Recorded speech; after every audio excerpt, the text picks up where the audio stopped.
This is the Cycling Over 60 podcast, episode 3, Am I Too Slow? And I'm your host, Tom Butler.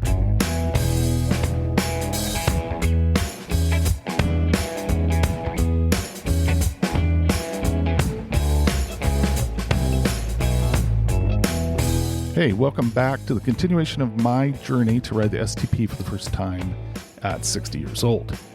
At this point, I'm about 24 training rides in, which represents around 438 miles. Have to say, I'm feeling really comfortable on the bike. Seems to fit me really well. And that's important because I'll need to be able to spend a lot of hours on that bike. I will be finding out soon about how comfortable it is riding because I am preparing to do 60 miles on my 60th birthday, and that will take a number of hours. Dr. Kimberly Knowlton talking about overtraining in episode 2 got me thinking about how tired my legs get. I decided to reach out to my doctor. I talked to him months ago before starting this journey, so I thought that I should give him an update. And he recommended that I stay in something called Zone 2. I plan to have someone on later to talk in depth about zone training, but the info that is important for now is that he wanted me to stay between 96 and 112 beats per minute for my target heart rate zone. Now, this is something that is determined by percentage of maximum heart rate, which is calculated with a formula that includes age. So the higher your age, the lower your maximum heart rate. Okay, so I got a heart rate monitor and found out that I wouldn't even be able to walk my bike at 96 beats per minute. I started using a bike ride tracking app called Strava so that I could easily watch my heart rate by having it on my phone screen as I ride. As I watched it, I felt like 130 to 140 beats per minute was a good range for me to ride in. So I emailed my doctor and he agreed to it. I shared with him some details about my exertion level, and that's what convinced him that the range would be okay for me. I'll put a link to the Strava website in the show notes if you're interested in checking it out. Heart rate zone training has totally changed the way I ride.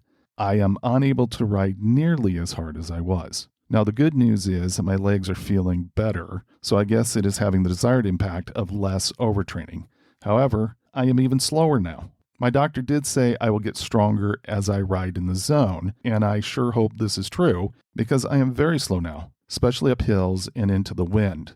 That makes me nervous that I will be too slow. There is a minimum pace that the STP organizers expect riders to maintain. I might end up being slower than that pace, and I sure don't want to get kicked off the course.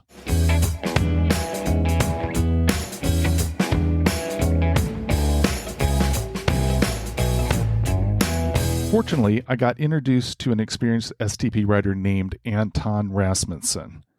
Anton has ridden the STP a number of times, and I think he will be able to give some really helpful information on what I can expect.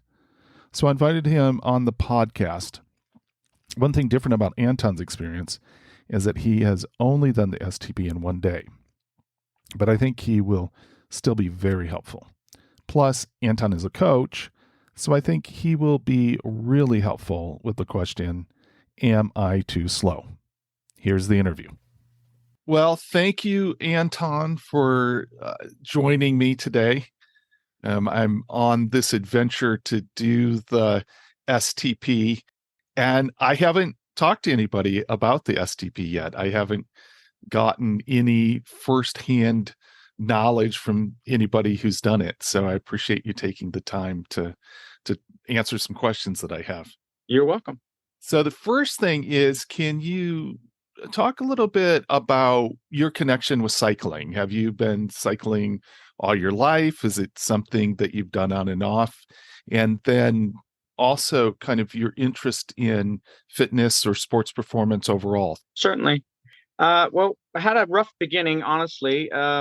Cycling was something that was banned in my family up until the time that I came to America.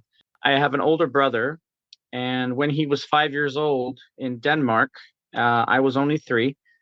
We were walking along this road, and my brother's pant leg got caught in the chain of this old bike.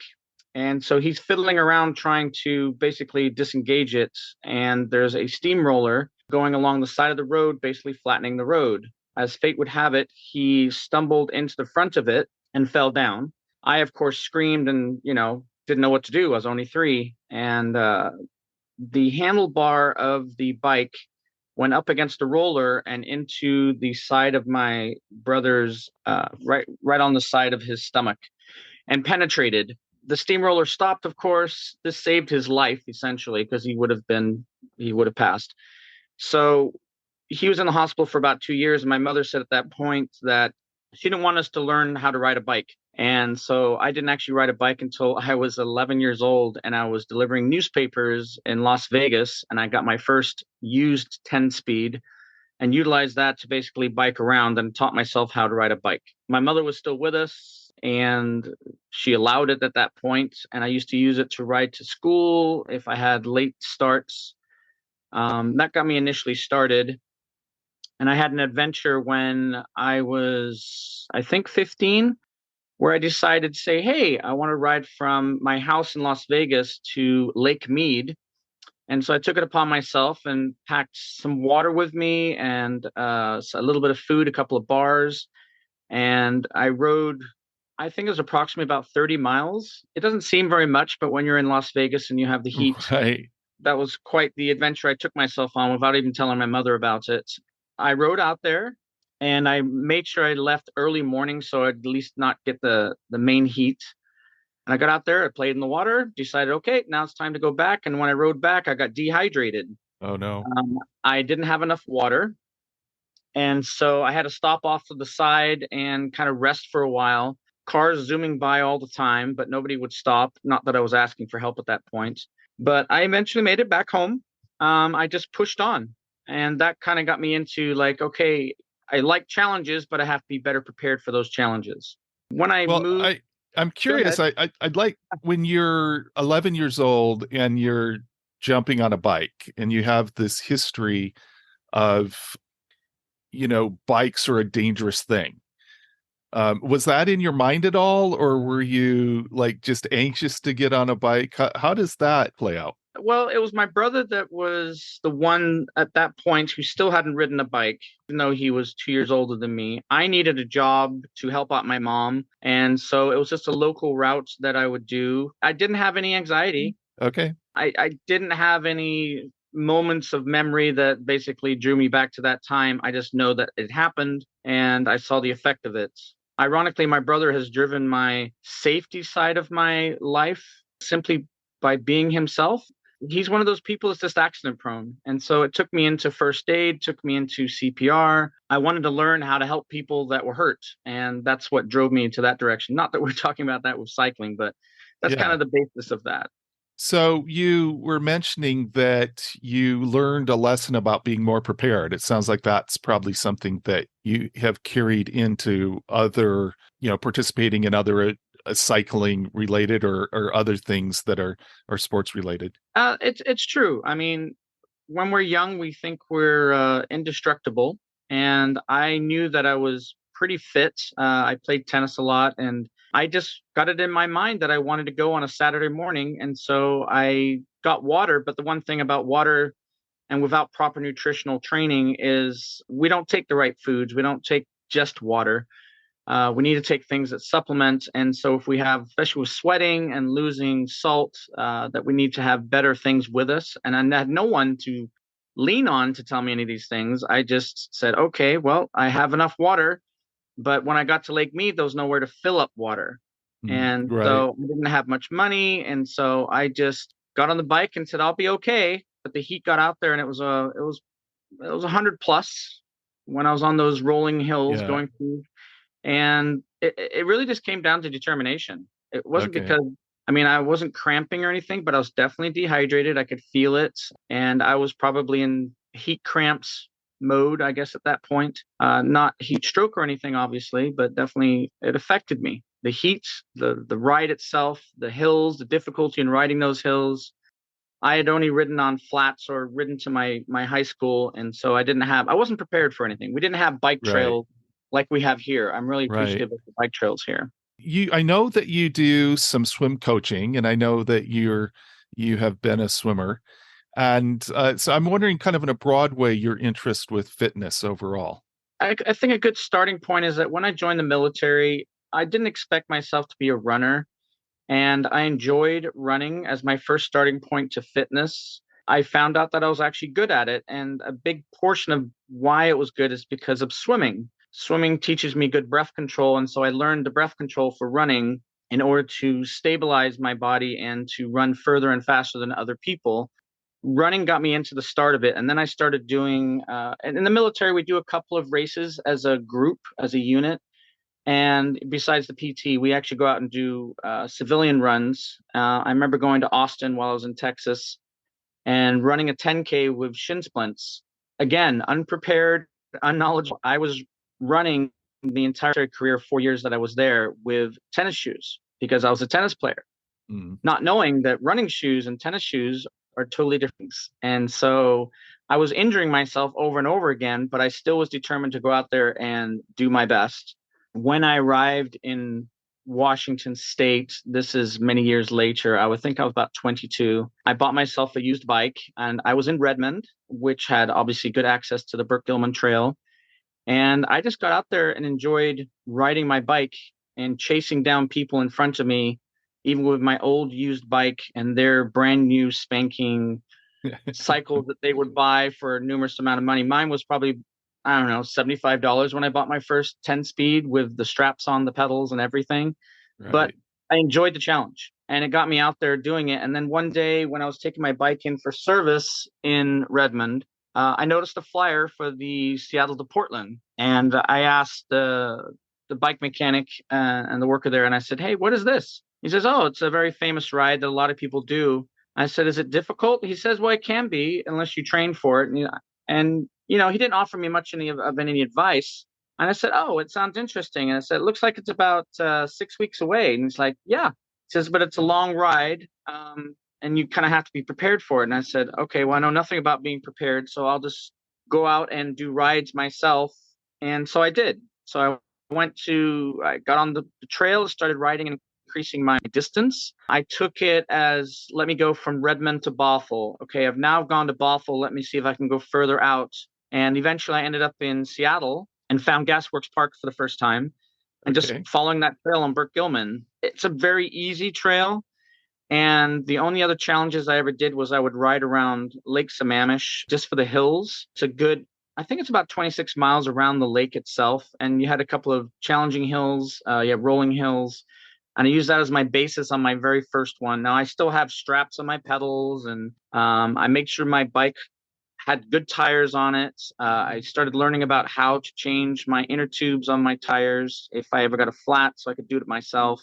But that kind of led me into let me go do my first ride, and it was literally my very first ride I ever did for distance as part of an organization. Okay. Everything else I did was nothing. That was my very first one. I decided to step into the deep end.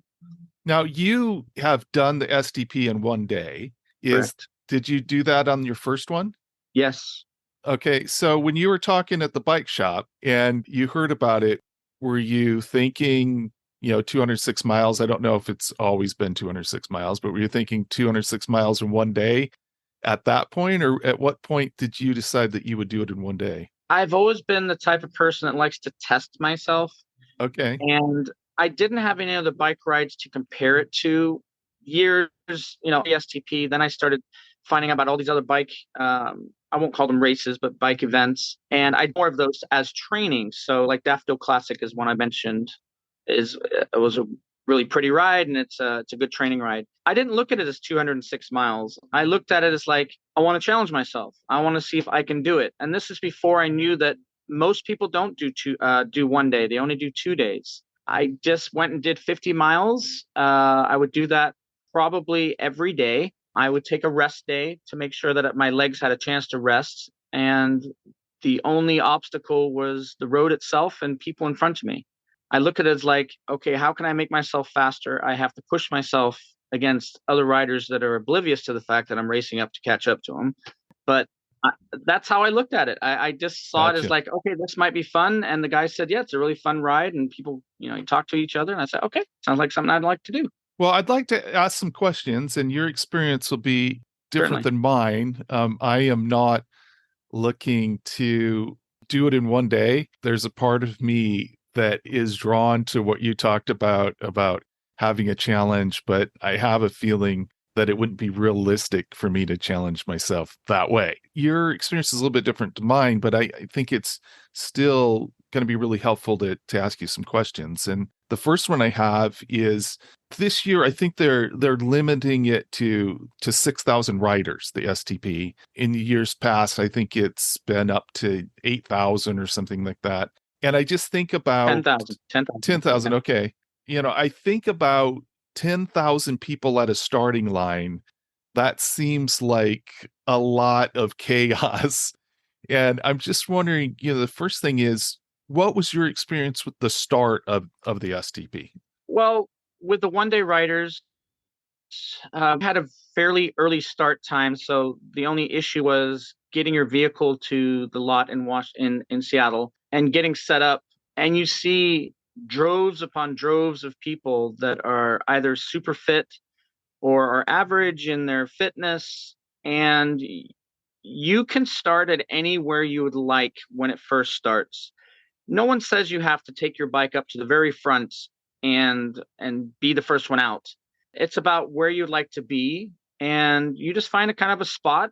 I've always found with races, even running races, is that you don't want to be in the front because that's when you get kind of crushed by everybody piling behind you. And there's that pressure of cyclists being behind you in this circumstance who want to get out there and go fast. I was those people. I'm more of the let me get it going. And then once I find my little niche in the crowd, I would just start cycling and following people.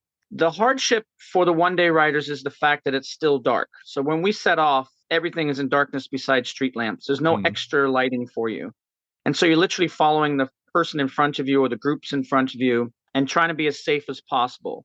When you first set out on the STP, those first curves that you go through the neighborhoods until you get out on the flats are the most dangerous areas almost of the entire STP because you have so many riders. They're not spread out anymore. They're all together. Everybody wants to vie for that first position or get out there and get in for everybody else and then settle in. When I start out, every year I've done it, which is 3 years now, with the one day rides, people crash every single time, almost in the same spot. They're coming out too fast. And if the ground is wet by any chance, then it makes it obviously worse. People taking turns, inexperienced riders can actually be the cause of a lot of these crashes. The ones that think that they can do the same as everybody else or turn those corners as well as everybody else. And then their tires slip out from under them or some other situation when somebody crosses in front. Those are the most dangerous. But taking it all back, once you get out there and that sun starts rising and you're out on the open road, the exhilaration of just being out there and riding with all these people that have similar interests in yourself is the most exhilarating part for me. I enjoyed riding with people and finding my little spot and just start, basically put my head down and start riding. That was the most fun for me. It must be quite a sight. You don't typically see a whole road full of bicycles. So just that alone, I'm looking forward to kind of being part of that mass of people. And I don't know, if you would have an estimate. Do you think it's 10% of the people that do it in one day? Or at the time of when I did the 3 years that I did, I would always ask at the when we get your race packets, I would ask like how many people are actually doing the 1 day versus the 2 day, and it's been generally about 10%. So if it was 10,000, it was 1,000 people. It's not an exact amount, but that's an average of it. Most people do the 2 days. I'm thinking doing it in 2 days, in this case, 5,000 plus people, that would just take a while to get to the starting line. And I know I'm going to be going slower than most people. So I'll probably be lagging towards the back and letting other people go in front. Well, take that into consideration as you're going. They're going to let people go in waves with that many people. It won't be like, okay, here we got 5,000 people and they're all going to go at once. It's going to be more. They're going to say, okay, we're going to set this first wave off and then we're going to cut off. And let these guys get out there and get straightened out and, start drafting behind each other. And then they'll send another one and another one and another one. So it's not like a mass of people going all at once. The best place for you and your group is to be off on the side, be on the left, be on the right, whatever it is that you want to be on. Don't go in the middle. You're going to feel the pressure of people wanting to get past you. You're Right. going to hear a lot of on your left all the time because people want to get out there and just get going. It's the same mistake most people make with most races is that they go out too fast. It's much better to settle yourself in, be relaxed. In your circumstance of what you were speaking about before is find that comfort zone that you're going to be in and stay with your partners. A good idea is to have some sort of reflective either tape or something that maybe only your group has as a way to keep an eye on somebody. So if you know somebody's in the distance, either some ribbon that's floating behind their seat or something like that, and say, oh, there's my friend right up there. They got away from me, and I'll tip to them. Because there's a lot of people out there. In my circumstance, I didn't have any of that. I was a single rider riding in one day. So it was just me in the world. Right. But it was fun. I enjoyed every moment. And people are so nice. I love the fact that people talk about their stories while you're there. You had mentioned crashes. I'm wondering about first aid along the way. Do you feel like there's a lot of first aid stations? Do you feel like there's quite a bit of support for that? I'm just kind of curious from that perspective. In the circumstance of crashes in the very beginning of the race, you're not going to have any rest stops. You're not going to have any first aid, but you do have motorcycle following group. So they will ride motorcycles and be first aid support along the road itself. And they will be leading out with the first riders that go out, and they will be mixed in amongst the other riders. So you have motorized vehicles, motorcycles, who are providing first aid if anybody does crashes. But your standard first aid stations are going to be at your rest stops, but you won't get anything out in the open except for them as support. We're planning on having some navigation with us. So having cell phones and different things. Did you use that? Did you find the route was pretty well marked? Was it you didn't need navigation because there was always bikes around you, or how did you find that? Okay, so I'm going to age myself a little bit here. When I did my first ride, I didn't even have a cell phone. I don't think they existed. I did not have anything but the map that they give me, which is a good idea to have that in a waterproof bag of some sort, of course. But here's the trick. You don't need navigation because every single turn has chevrons painted on the ground. I'm not sure if you're familiar with what chevrons are, but they're basically markers telling you go straight, turn right, turn left. And that's what I used as my markers. And beyond having a cyclist in front of me who hopefully was looking at the same things, every intersection that you come up on, take it upon yourself to look down. If it just says straight, that means you go through the intersection. But if it obviously tells you to turn right and the rider in front of you missed that, you're going to be following blindly behind somebody with the hopes that you find your way back. Right. So I always took it upon myself just to make sure I look down, check the chevron, make sure I'm going the right direction. I never actually used the map except for maybe when I was at a rest stop and I wanted to say, okay, when's the next rest stop? How far away is it from the point that I'm at now? With modern GPS and everything else that we have now, it's great, but it's also, to me, a distraction from what we're experiencing, if that makes any sense. Yeah. If we're staring down at our phones and we're checking our routes and seeing where we're going and everything else, it's missing the birds and the bees as you're riding along. I like to see the nature. I love to see the sun rising on the lake as we go past Lake Union. I don't know. I'm old school in that math. I just like to go out there with nature and just have fun with it and enjoy it. But yes, GPS, everybody's using them probably now. I'm thinking at intersections, like there must be quite a bit of personnel that are directing people as well. I don't know, are most of the roads shut down and it's only STP riders, or are you sharing the roads with cars? You are sharing the road with cars. Okay. Having a safety briefing with your team is hugely important because the person in the rear has to be the one that communicates with everybody else in front of them, meaning that a car is coming and then every person repeats that up to the front person so they know there's a car coming. It makes you be aware of where you're actually on the road. If you're behind on the side of the white line, you're going to have a few volunteers here and there that are going to be pointing you, especially when there's rest stops that get you in there. But other than that, you're on your own out in the open. You won't see people at every intersection because it's just impossible to have that kind of logistic support. They are mainly at the rest stops. They're mainly there to help you at the rest stops, give you directions, give you food and water, first aid, whatever the case may be, or even bike mechanics. So that's what to expect. So you mentioned bike mechanics, and I'm wondering how extensive those services are. It sounds to me like there's minor stops and major stops along the way, and I would imagine that the major stops there's bike repair services, but are those pretty extensive, or here's a tube if you need it, or if there's some mechanical repair or replacement? Were you able to pick that up on your ride? Well, that's a good question because I was one of those people in need after the nice mile up road the hill that everybody talks about. At the major rest stops, usually when you're biking in, there's a sign of somebody who's providing assistance for cyclists. They usually and they have a lot of parts with them. I've seen entire cranks being taken out and put back together with a new one if that's the circumstance because it got bent or it's just not usable.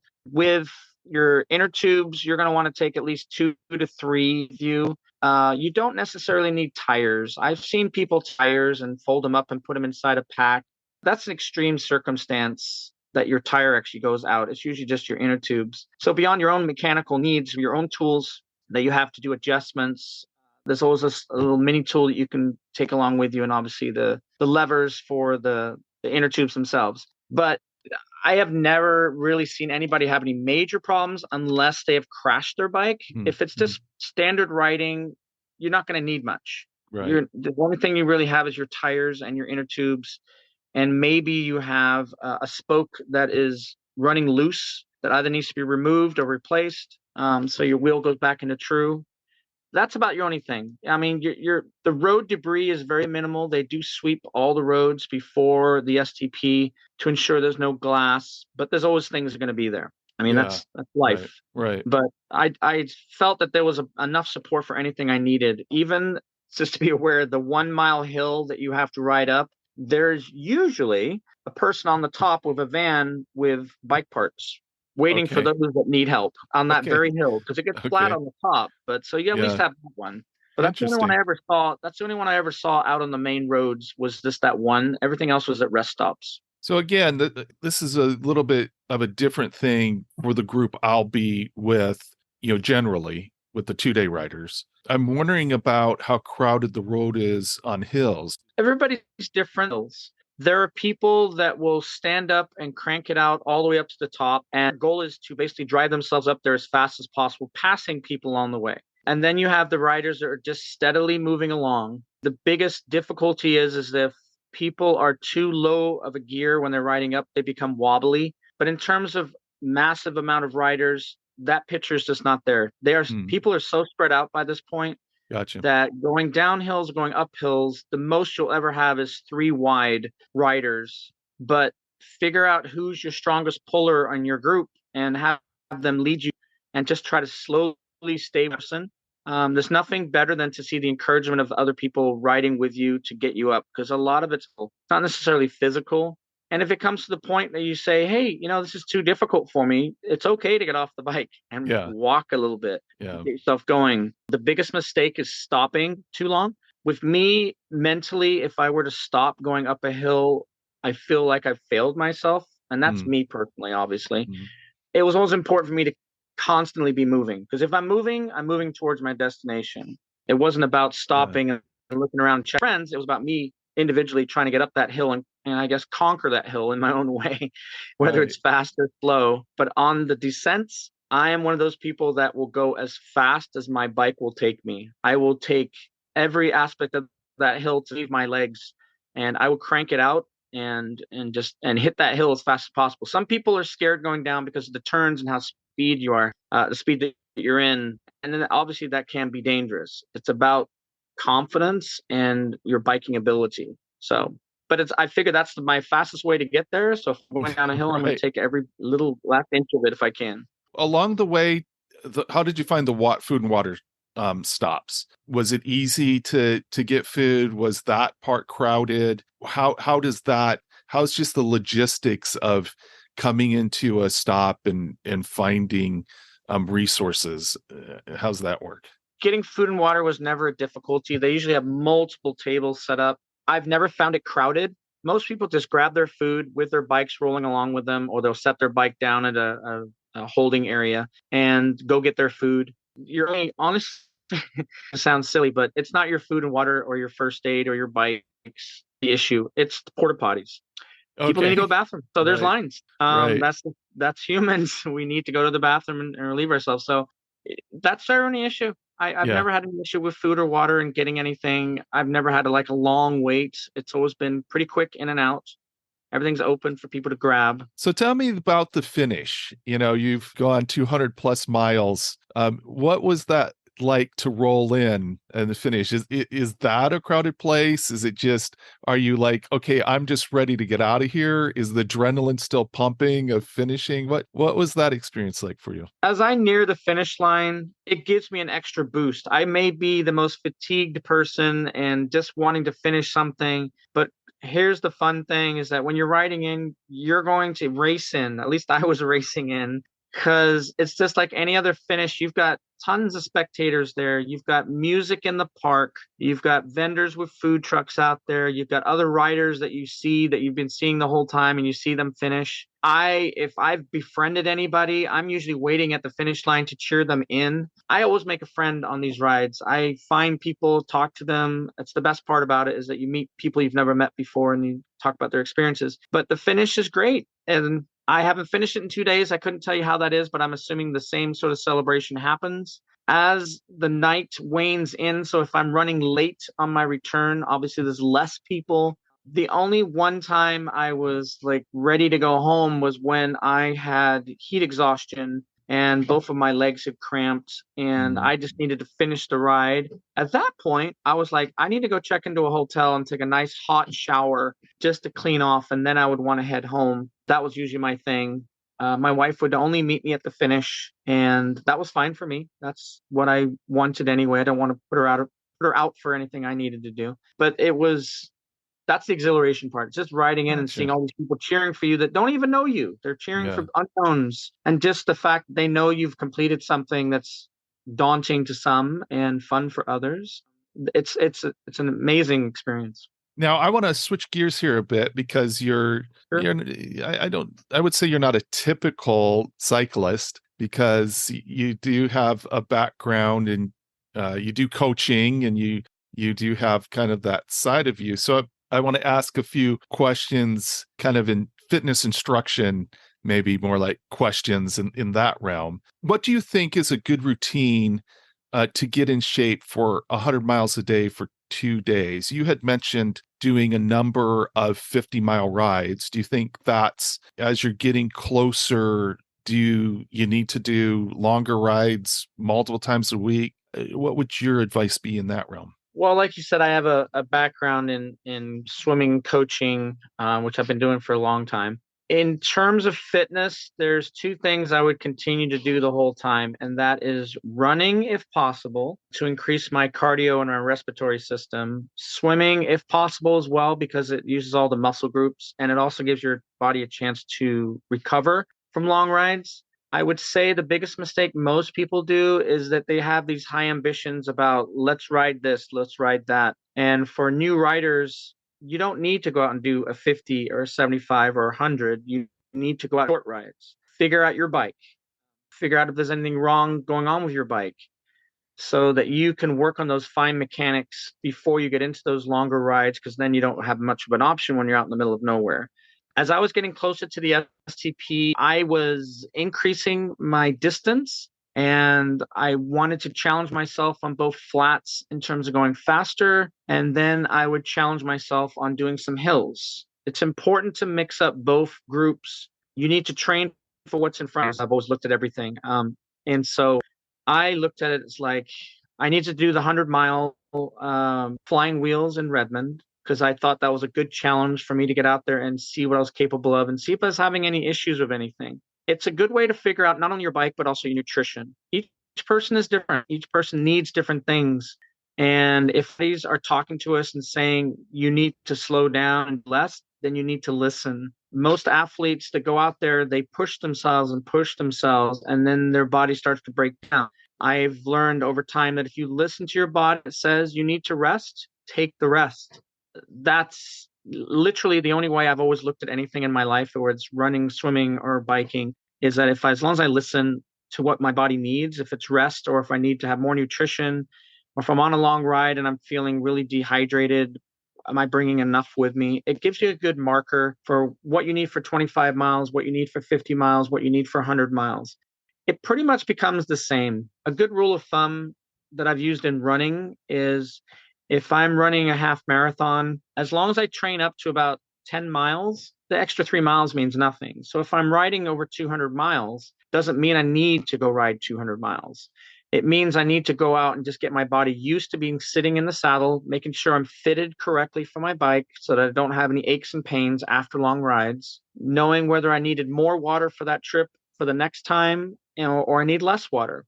Sometimes we overcarry. And if there's places to stop, which there is in most places to fill up water, you don't need to take tons of containers or camp because you have water near you. That's usually how I've looked at everything, if that helps. Yeah, for sure. You've described it as wide variety of fitness levels of people that are doing the STP, and it's, you mentioned it's not a race. It's it's a fun ride, or it's a event ride, whatever. Right. So do you feel like, for the most part, if you train appropriately, if you take that part of it seriously, if you think about things that a wide variety of fitness conditions can finish the STP? Yes, you're going to have those people that are going to do it in 7 hours, 7.5 hours, that are elite athletes. They go out there to basically test themselves and see how fast they can get to Portland. And it's amazing how fast they can really go. They don't stop at every rest stop. They bike through it and keep going because that's what their goal is. But I've always enjoyed watching husbands and wives doing their bikes together. I've seen fathers and sons, mothers and daughters, sometimes an entire family of 4 or 5 riding all together and just encouraging each other and sticking with each other and talking to each other and taking the rest that they need to take.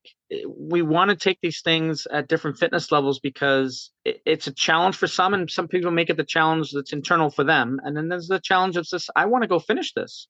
I want to mark this off of my checkbox and said, I've done this. That's kind of what I did when I did my first one. I just wanted to check it off and say, yes, I completed this. And now I know what it's like. And now I know what to do for the next time. I've seen, like you said, there's different bikes out there. I've seen 1-speed bikes out there, seen mountain bikes out there, obviously lots of road bikes, every type of thing on a wheel I've seen out there on those things. I don't know if they complete them. I just know that they're out there. And that's the most encouraging thing for me to see, is that these families are out there enjoying it, or these groups of friends are doing it. I think that's the best part about it. Well, I've got quite a bit of time yet, obviously, before the STP, and I'm logging miles. Right now, I'm hoping to maintain a 12 mile per hour average during the ride. I'm going to have to, the hill in Puyallup is not going to be 12 miles an hour, so I may have to make up for that other places. But how do you have a sense of, 12, if I can maintain a 12 mile per hour average, if that's going to be fine? Absolutely, Tom. I think you're going to have no problem getting a 12. Those downhills, depending on your confidence and your group's confidence, you're going to make up a lot of your time on there to get that average. And when you hit those hills, yeah, maybe you're only going 8 to 10 miles an hour going up those hills. You're going to make the 12 mile. I have full confidence you can make it in the 12 mile per hour pace, if not better. Yeah. Most people's averages for faster riders are going to be between 15 and honestly as high as 20. My average, I think, when I looked at my computer when I was finishing, I think I was at 17 to 18. But again, I'm one of those people that pushes. I'm the one that's pushing my own goals. But meeting 12 miles per hour, you're going to have people out there, even people on mountain, can average a speed of at least 15 to 17 miles per hour on a mountain bike. Yeah. Depending on their time, depending on how much they push themselves. So it's very doable. We'll see how it goes too. The riders going with me, almost all of them are going to be much stronger than me. I will be drafting off of them. My bike is a fitness bike. It's got flat bars, so I'm not in a very aerodynamic position. So drafting is not as big of a thing, but that will be one of the things that we'll have to practice is going on some Yeah. rides and seeing how that goes. Yeah, just practice on flats with the knowing that each person is capable of following and drafting correctly. Working on your hand signals in terms of when you want to change out the person that's in the front and you want to move up. All those things are hugely important with group rides because obviously as an individual, I don't need to worry about that as much. But even as an individual, I was always pointing out things, debris on the road to a rider behind me, even if they weren't with me. It's Right. common road courtesy. But in your circumstance with drafting, it's going to help tremendously with your ability to continue and go longer. And you might even find that you can go further than you expected because you're comfortable. But having all those 5 people understand how close they need to be and how important it is to watch hand signals and to watch the braking is very important. What thoughts do you have on eating before the night before even and eating before the race? Do you think there's a strategy there? Most definitely. Both of my children are on swim team, and if they have a swim meet, like a 3 days, for example, we push a lot of carbs. So we'll do pasta. Pasta is definitely a good choice. Also, having blueberries and fruit, mix it in, get a wide variety of nutrition in there first. You don't want to eat light. When you're out on the road, your only options besides the rest stop food is going to be your cliff shots, your goo, any kind of electrolyte drink that you have. All of those things will cause bloating if you're not careful and you have too much of it. So having regular food so you can have regular BMs, all of that is very important. I would say not do a ton of carbs if your body's not used to it, obviously, but that's a good choice to have. I think you'll find that you'll be able to go longer and faster and not have your body start to break down whatever's left. Because again, it's the food choices you have after you start that limit your body and what it's accepting. And the same goes into that training that we were talking about earlier, is that you have to train how you're going to ride. That means you don't stop at the local cafe and have some food because it's kind of a cool thing to stop off of. You want to eat the same food you're going to be eating or consuming anyway along that ride. So your body can handle it or cannot handle it. Mm-hmm. And maybe you need to up something that works for one person, doesn't work for other people. I highly encourage electrolyte drinks. I don't mean Gatorade. I mean powdered items. There's a product called EFS that my wife actually uses because she does triathlons and does long distance events that I highly recommend that you get. But obviously you want to make sure it works for your body. Awesome. Do you do things like, do you do individual coaching for people? Is there that side professionally that you're involved with? When I told my wife about this interview, you're going to find this humorous. She's, you're qualified to give. And I said, well, I'm not a professional, but I have the experience of it. Yeah. I married into a very high athletic family that is just crazy. I have a mother-in-law who holds world records in lifting, even in her 70s. Wow. I have a brother-in-law who has run 50K mountain races and won first place probably 13, 14 times. I have a wife who has done an Ironman triathlon, and she has tons of friends who are elite cyclists.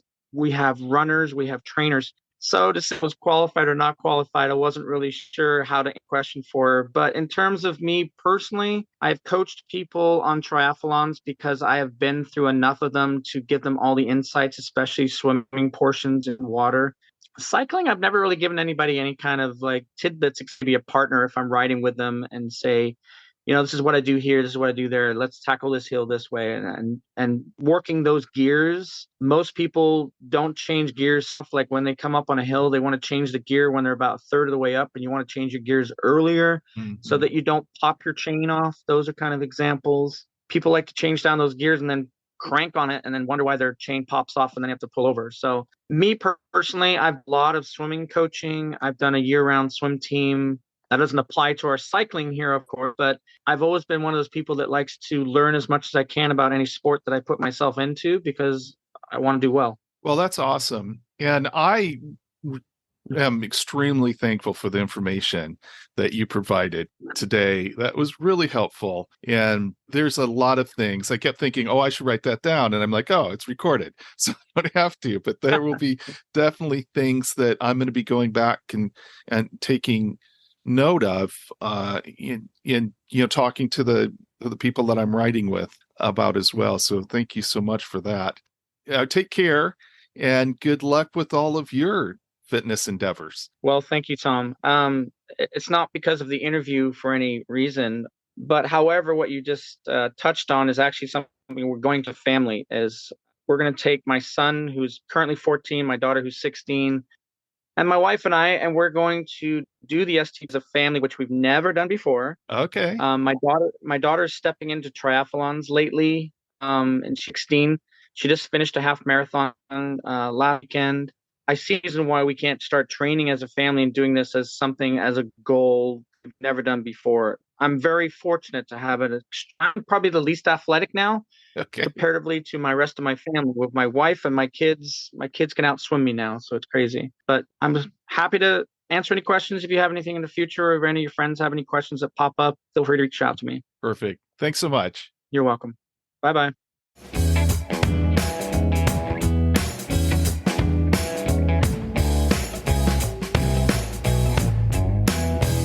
I found Anton's information to be very helpful. I especially liked how he is very into just living the experience, experiencing the people around him, experiencing the environment. No matter how hard I am struggling during the STP, I really want to have that perspective. I have to say I have more confidence now that even at the slow pace I'm currently riding, that I'm going to be able to complete the STP. However, I'm really hoping to get stronger and faster. I really don't think I need to be worried, though, about getting kicked off the course. One thing I'm looking forward to is doing 60 miles on my birthday. I think completing that distance will give me some indication about how well I'll be able to handle going even longer distances. Well, that's it for now. Good luck with all your riding adventures, and keep in mind that age is just a gear change.